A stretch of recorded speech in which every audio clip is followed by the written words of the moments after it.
Hey kiddo, welcome back. Today this is part 3 of our Proofs Made Easy series on YouTube. And the goal of today is to kind of expand upon the even and odd integers proofs we talked about last time. The goal of today is to now get into rationals, irrationals, as well as prime number proofs. How to go about them, the steps you'll need to take, how to handle those tricky questions. So let's get you ready for that assignment and for that quiz.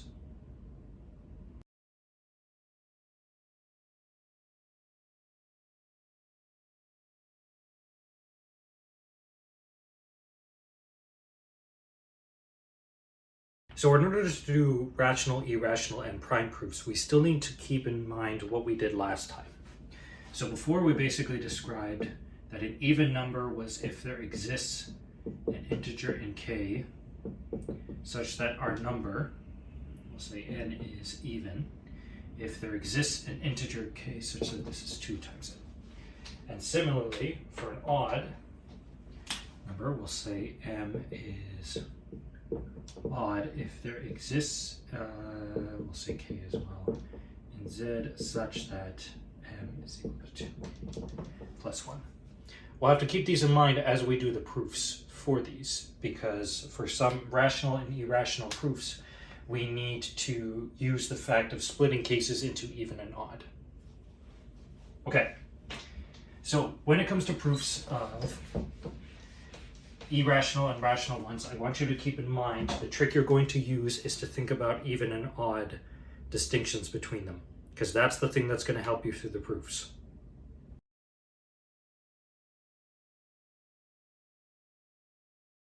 Let's start by defining what rational and irrational means. It's a definition. We say n, or let's say x, which is a real number, is rational if there exists p and q, which are integers, such that x is equal to p over q. And subsequently, we say y is irrational if there does not exist integers p and q such that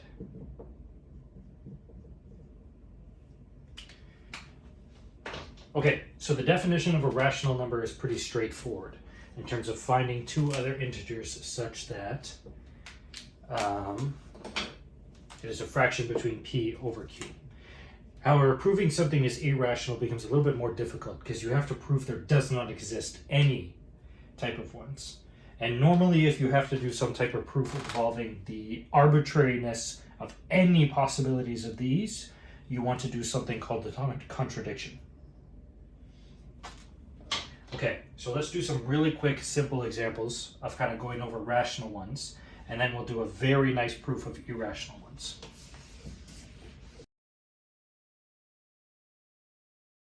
Some examples of showing a particular number is rational. Like for instance, how do I show this is a rational number? Well, I basically rewrite it as 11 over 10 to then get the fact that, now this one is an integer, this one is an integer. Therefore, there exists p equals 11 and q equals 10 such that 1.1 is 11 over 10. Therefore, 1 is rational. Again, very simple and straightforward to kind of show a number is rational.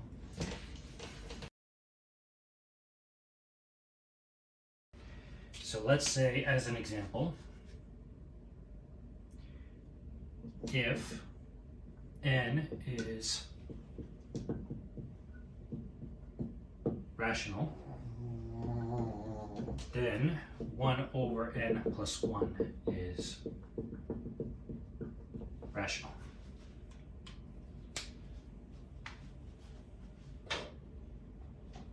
So again, going with the theme we talked about from part 2, is that we have to break down definition of what we're asking and what we're given and what we're asked to find. So we know that n is rational at the start, which then implies there exists a p and a q that are integers such that n is equal to p over q by the definition of it being rational. And then now we're going to look at the reverse. So now we want to find an a and b that are integers such that 1 over n plus 1 is equal to a over b. That's what we're looking to find. Okay. So now if we take what we're being asked,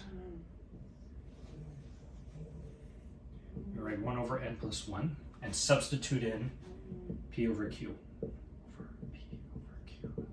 Plus 1 becomes 1 all over p plus q all over q, which is then equal to q over p plus q.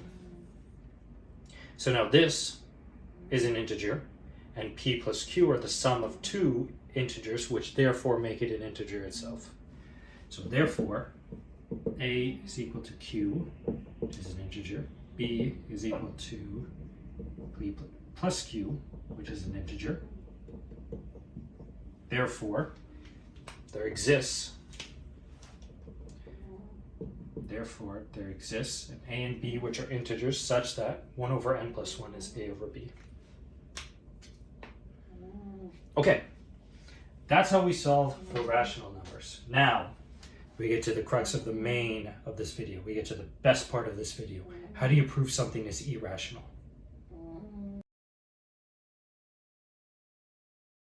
Okay, as you can tell by the screenshot on the YouTube thumbnail, that this is the main question we're trying to ask. We are trying to prove the square root of 2 is irrational. Now, proving something irrational means we have to get a little bit creative here. It was very easy for us to show when a particular number was rational. Even when we had one number was rational, we were able to then prove some other mathematical manipulation of it was also rational. But proving something is irrational becomes difficult, because now, according to the definition, we have to show that there does not exist a p or q. However, one of the better ways to prove something is to use called proof by contradiction. The idea behind contradiction, the contradiction proof method,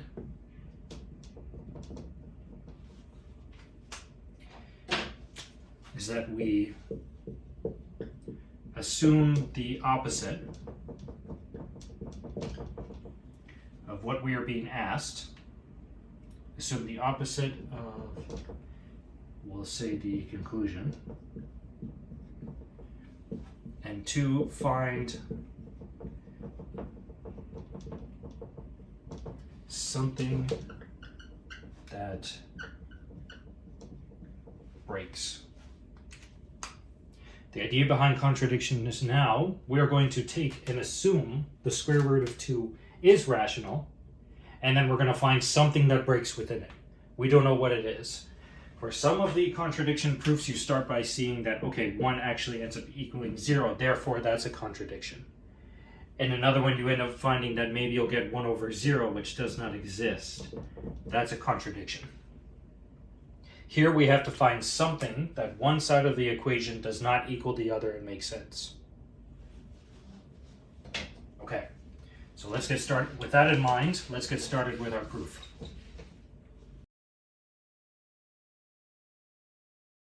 By our contradiction proof method, we want to now assume the square root of 2 is rational. Therefore, there exists a p and a q which are integers, such that the square root of 2 is equal to p over q. Now, the biggest the most important part of this proof is we want to pick particular values of p and q here. So for instance, if this were the case where, I had 2 is a rational number, I could write it as 4 over 2. I could also write it as 8 over 4. We want to pick p and q such that there are 2 specific values that cannot change. And the way we do this is we add a very specific note here. We say the greatest common divisor between p and q is 1. Basically saying that in fact, we are going to reduce this fraction until it becomes its most reduced form. There is no other common factor between p and q to reduce this down further.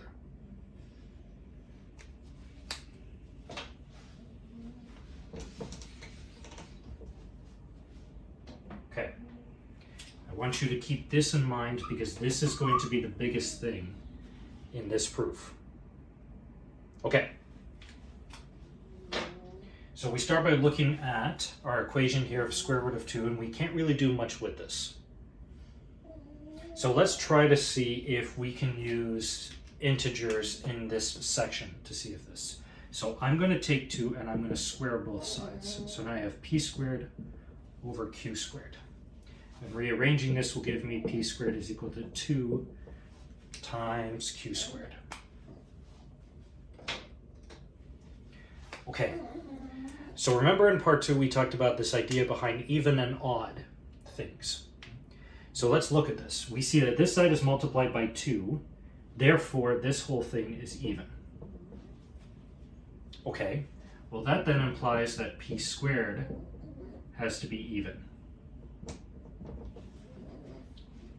And we did a proof of this last time where if p squared happened to be even, then it implied that p was even as well. Okay, so if p is even, that means that there must exist, we'll call it a, that's an integer, such that p is equal to 2 times a. Okay, so substituting this back in, we see 2a squared is equal to 2q squared. We expand this out further over here.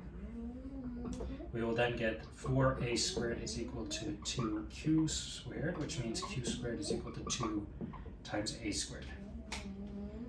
But now we're finding the exact same thing on this side, that this part is even, therefore q squared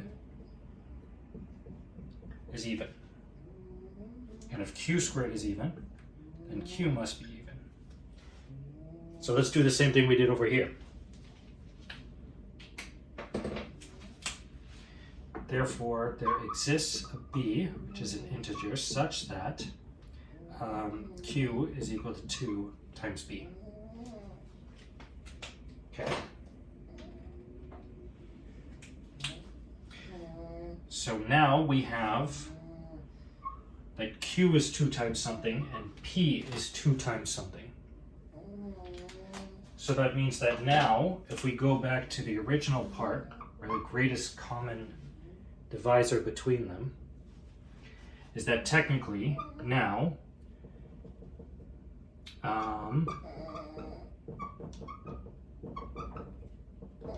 if we take p and q and we substitute in 2a and 2b, we find that these both at least have 2 between them. So they both share a common factor of 2. So remember, we started off with the fact that we wanted p and q such that they were the most reduced form they could be. But when we ended up going through, checking both sides were even, we found that both p and q had to be even, which means they both had to be multiplied by 2, so we could reduce this fraction even more. So even when we try to find the lowest fraction we possibly can, we are still finding you can keep going it further. You can keep reducing it further. And that is our contradiction of this. So to recap, when proving the square root of 2 was irrational, We assumed by contradiction that it was rational. We chose a P and Q such that it was in its reduced form. We said that because it's rational, these two have to exist. And then we just reduce it down until we can't reduce it anymore. However, according to this, we assumed we can't reduce it anymore, that there are P and Q such that we can't reduce it. When we found both P and Q were even, it showed that in fact you could reduce them even further. So our original assumption that P and Q was the most reduced was false. And thus that was the contradiction we needed to find. So therefore, the square root of 2 is irrational.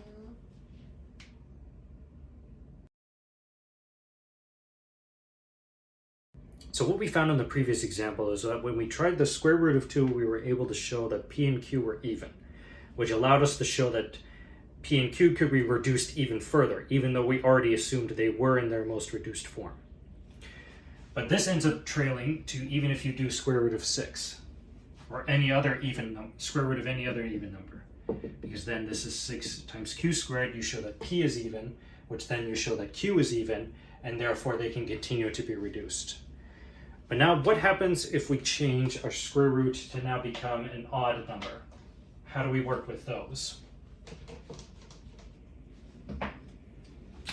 So now let's do an example where we're looking to prove the square root of 3 is irrational.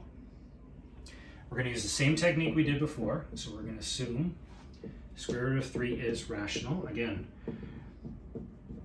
remember that proving something is irrational is almost impossible doing a direct approach. So we have to assume that it is rational and then go from there. Therefore, there exists a P and a Q integers such that square root of 3 is equal to P over Q, and the greatest common divisor of P and Q is 1. Okay. So now that we've done that, let's do the same rearrangement we did before. We're going to square both sides and move it over. So now P squared is equal to 3 times Q squared. Okay, so now here comes the idea we've been leading up to with the square root of 2 and in part 2 when we talked about even and odd, is that we need to split this up into cases. So let's say in case 1 that Q squared is even. Well, if Q squared is even, then that must mean that Q is even. And by this formula here, if Q squared is even, that then means that P squared is even, and that means that P is even. So just as we found before, that when Q and P are even, they are written as multiples of 2 other ones. Therefore, this one could be reduced even further to become A over B. Therefore, the greatest common divisor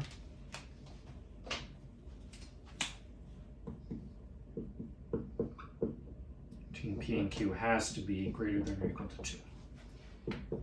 So if we assume that Q squared is even, this contradicts our statement above. So then this must imply that Q squared is odd. So now we go through the second case.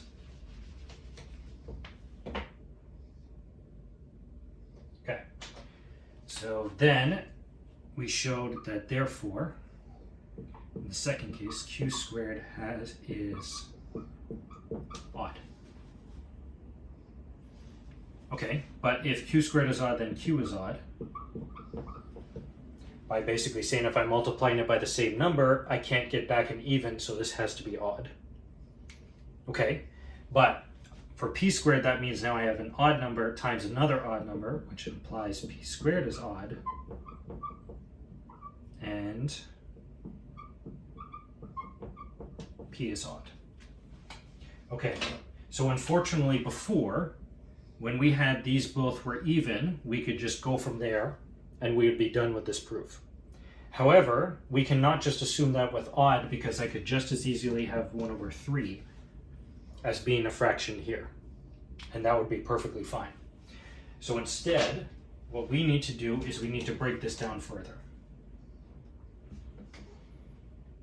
Okay. So we can then say,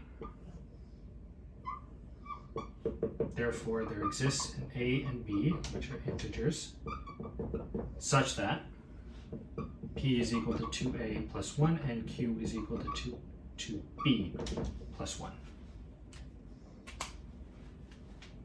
We then need to sub them back into our original equation here and go from there.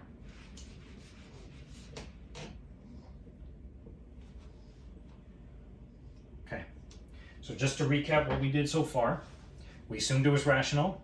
We found a P and Q that were in their most reduced form. When we wrote it out as this, we found that then P and Q both have to be odd. So therefore there exists an A and B such that P is 2 times that number plus 1 and Q is 2 times this number plus 1. Now we get to sub this back into the original equation. Okay, so we have 2A plus 1 squared is equal to 3 times 2B plus 1 squared.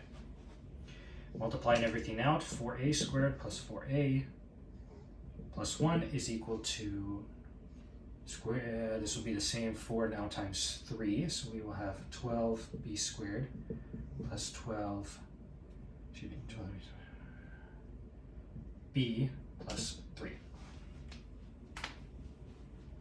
Now the unfortunate part is we do have two unknowns, A and B. So our goal here is not to try to substitute them in like we're used to in algebra or in calculus. Our goal is to find something that's going to break both of these sides. And keeping with the theme of even and odd, that's what we're going to go for. Okay, so let's move the constant over to the other side. So I now have 4a squared plus 4a is equal to 12b squared plus 12b plus 2. Now I can cut out a 2 of each of them and divide both sides by 2. So now I have 2a squared plus 2a is equal to 6b squared plus 6b plus 1. Okay, and this is the type of form that we were looking for to build up to. Because right now what I have is 2's on this side, so let me just factor this. And on this side,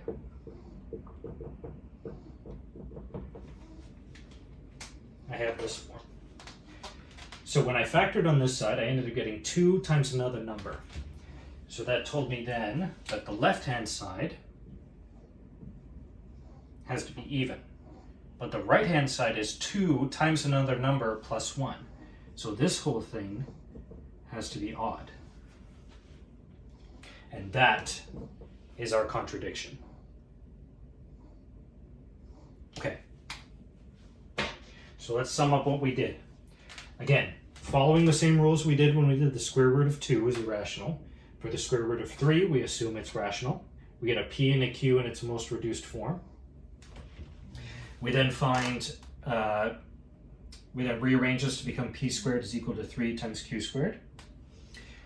We then attempted the case of when q squared was even, and we found that that broke our assumption that was in the most reduced form. Because then when q was even, this meant q squared was even, this meant q was even, which meant p squared was even, which meant p was even. Both p and q being even meant they are not in their most reduced form. Therefore, we said that q squared had to be odd. If q squared is odd, q is odd, and if p squared is odd, then p must be odd. So we wrote them out as their definitions form. Multiplied everything out in the equation, reduced the constant over to one side, and we found that the left-hand side was even, but the right-hand side was odd.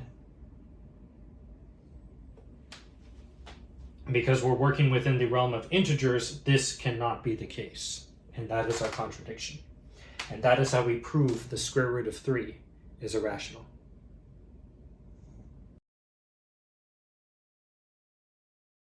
So our final topic today is going to be prime numbers. So let's define what a prime number is. Definition. N be an integer. Say a positive integer, where n is greater than 0.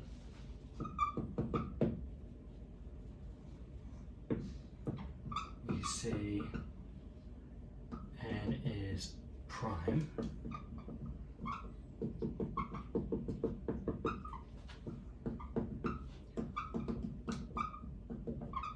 it is only divisible by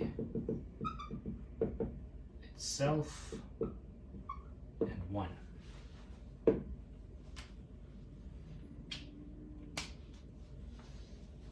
Basically meaning that if I write a particular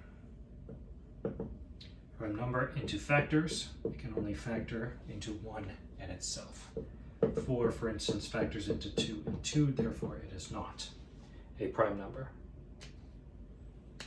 Okay.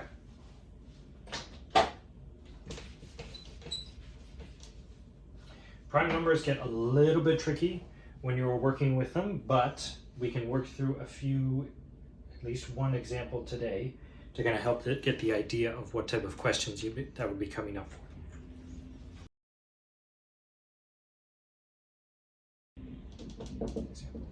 For all k which are integers, where k is greater than or equal to 4, this implies that k squared, 2k squared minus 5k plus 2 is not prime. Again, the way to prove that something is not prime is to basically show that it is divisible by something that is not 1 or itself. So one of the first things you want to do with these is you want to break up this into its factored form. So 2k squared minus 4k minus 1 plus 2. Using our decomposition method from high school, this becomes k minus 2 minus k minus 2, which is then equal to 2k minus 1 times k minus 2. Okay. Now, if we can show that any of these are not equal to 1 or p, either one that we choose, then we are good to go.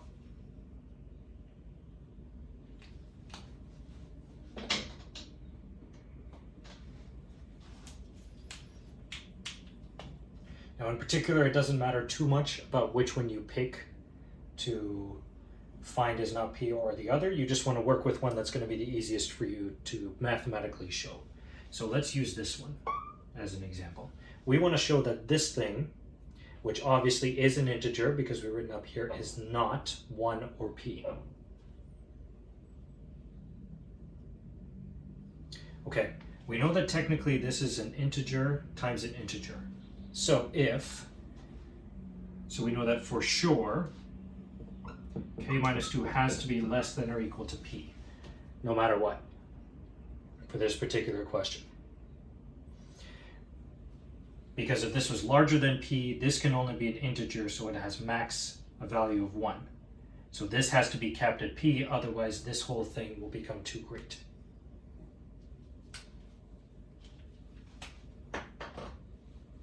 Apologies, this whole thing has to be greater than or equal to, we did not find p above. So let's see this one. Okay. Now, if we had it where k minus 2 was equal to this whole expansion, 2k minus 1, k minus 2, we would find that 2k minus 1 is equal to 1, which means that k would have to be equal to 1. However, we said that k has to be greater than or equal to, so we know that we can remove the restriction of having it be equal to p. Great, okay.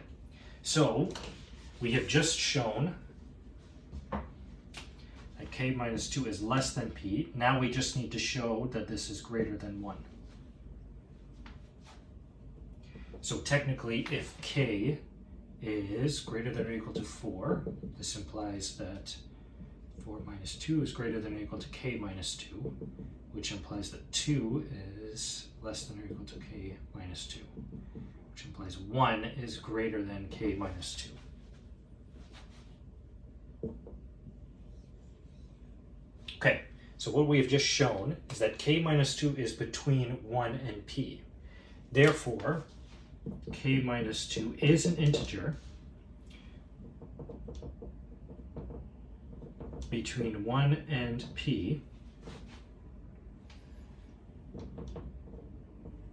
that divides 2k squared minus 5k plus 2. Therefore, this is not prime. So again, when trying to show something is prime, or is not, or in this example is not prime, you want to break it apart and factor it, and then try to pick one of the factors and find that it is sandwiched between 1 and p. Because if that is the case, you have then found an integer that is between 1 and p, such that it divides the whole thing. And that's how you solve questions that involve proving something as not prime. And that concludes Proofs Made Easy Part 3. I hope this was very helpful to you on your journey through adding tools and learning to do proofs and the steps towards them, to help you with assignments, to help you with quizzes, and especially to help you with those exams. Again, like and subscribe if you want to see more, and please feel free to comment on particular questions or topics you would like me to cover in future videos, okay? All right, kiddo. Best of luck to you. You got this, and I'll see you in the next one.